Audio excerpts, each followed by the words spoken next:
All right. Good morning, good afternoon, good evening, YouTubers. This is Jerry Diamond with How to Get Out of Babylon, Flat Earth, Homeland, and Woman of the Woods. Okay, we're going to have ourselves a heart-to-heart talk. Pause the video, get a cup of coffee, get in an easy chair, put on your thinking cap, and get prepared to listen. All right.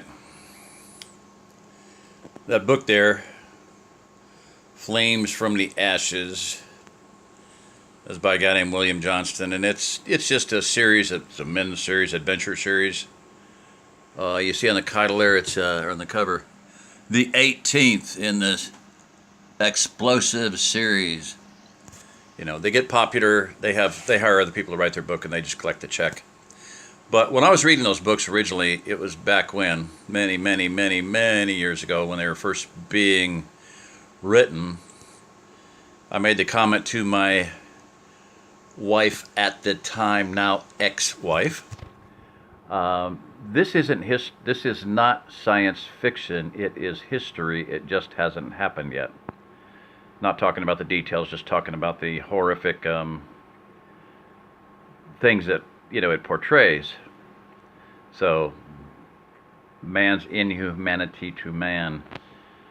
If you understand theology of any way, nature, form, or whatever, Calvinism teaches that there are the first of the 5 quote-unquote points of Calvinism is total depravity. Man left unrestrained will sink to the lowest depths of depravity, and that is being proven every day in this world. Okay, here's my point. Behind it is a tent, and that tent is I would call it a teepee tent.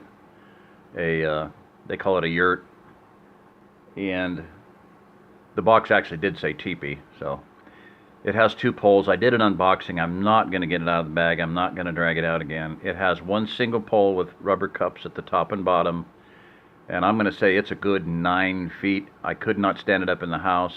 It's right about 9 feet, so it's got a good center clearance. It has side walls, about 2, maybe 3 foot side walls. It's going to be a project. Jersey and I will set it up for the first time. And then it has another pole, which I figured out is the door support. It's a 90-degree angle, but it goes down into little cups at the floor and holds the door up and out. So I'm hoping it'll be sturdy. We will waterproof the heck out of it. There's a stuff called Nick Wax and another one called Restore X. And the Restore X. Now, my point is, you read a book like that, read the quintessential. For years I've said the quintessential, that means fifth essence. There was a movie, The Fifth Element, the dodecahedron, the ether, the fifth essence, the fifth level of perfection, however you want to call it. But anyway, the quintessential book, a survivalist book, what I would say, I've always said for years, for decades, has been Lucifer's Hammer. Jerry Purnell and Larry Niven. Strategic level thinking, and Jerry Purnell actually co-authored a book called The Strategy of Technology with Stefan Posani, and that book was and probably still is taught in our war colleges and universities or whatever, because it was the basis of Reagan's Star Wars effort. Okay, so all that to say, read books about the future, or an alternate future, however you want to phrase it. There are many. On the Beach, yuck. The Road, pretty yuck. A really awesome one is The Postman, which was done into a movie with Kevin Costner. But The Postman, the book, is like, doesn't even compare to the movie. The movie does not even begin to do the book justice, so read the book. Alas, Babylon by Frank, whatever his name is. Or it's about Frank. Not This August, C.M. Kornbluth, awesome book. Named after, the title was taken after a Hemingway book, Not This August nor the September You still have a year to do what you wish, but the year after that or the year after that, they fight. That day's coming soon. So my point is this, that big tent you're not going to want to lug around.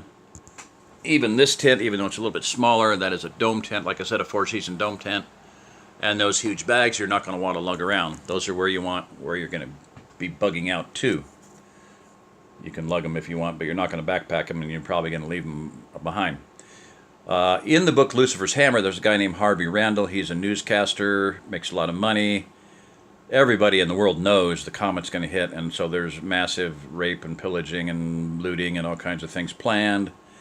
And Harv goes out with his $35,000 credit limit and buys liqueurs and meats and jerky and you name it, all the high-dollar medical, communication, whatever. And his van ends up getting hijacked or stolen by the looters. And then they throw a Molotov cocktail at it and burn it up.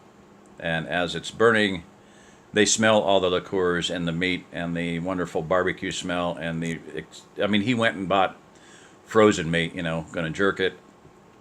Anyway, point being, read books about the future and understand that when the shit hits the fan, or if there's any kind of a major problem, traveling around is not going to be easy. It may be well nigh impossible, and it may only be done on foot. And there will be surveillance drones, and there will be checkpoints, and there will be looters, and there will be brigands, and there will be motorcycle gangs. Read about MS-13, people. That's just one gang out of about 1,000 gangs in this country. Read some history, read reality, read the Bible, because that, I one time I said, hell, read the Bible, because that's what's coming, people, hell. So understand it's going to be difficult to get from where you are to where you would like to be. So you'd be better off being the gray man. There is a guy on YouTube that talks a lot about that. Be nondescript, be just, slovenly, don't if you're a woman, don't look like a woman. You're going to have to be, cut your hair, dye it, shave it, whatever. Just don't look like a woman, and you won't be as much of a target. But be the gray man, be invisible. It's a lot easier to do that on foot. It's a lot easier to do that with a knife than with a gun. You need a knife to build shelter. You need a knife to do a lot of things that you need to survive. You do not need a gun.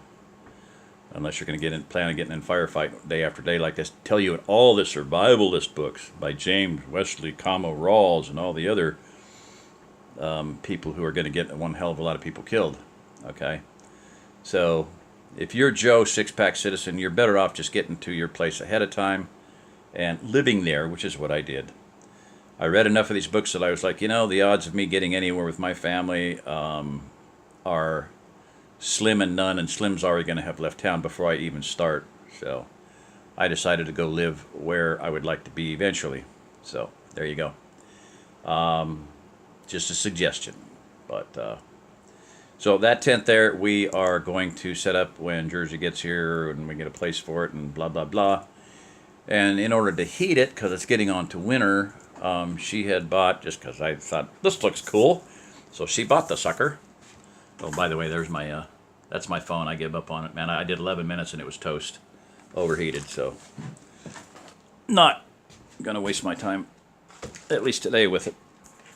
I'm not getting this out either. I did a full series of videos on it. I was awed by the quality and everything. Winterwell stainless steel stove. It's got a glass door. You can see the fire.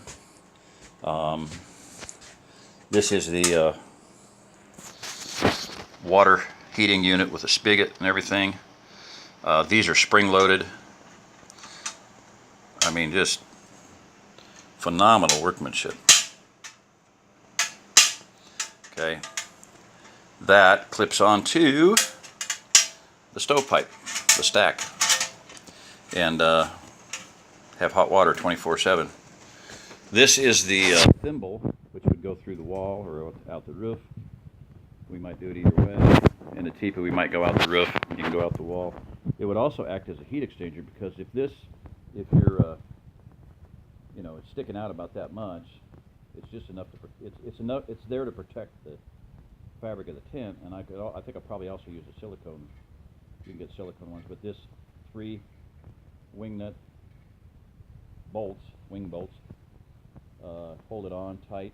So by putting this at the top, it would retain the heat, and the heat would come out into the tent. So I would think that would be almost better off used as a heat exchanger slash thimble, and depend on the silicone as the main part of the thimble. Yeah. The boot, they call it a boot, a jack, you know. Okay, I'm going to pause.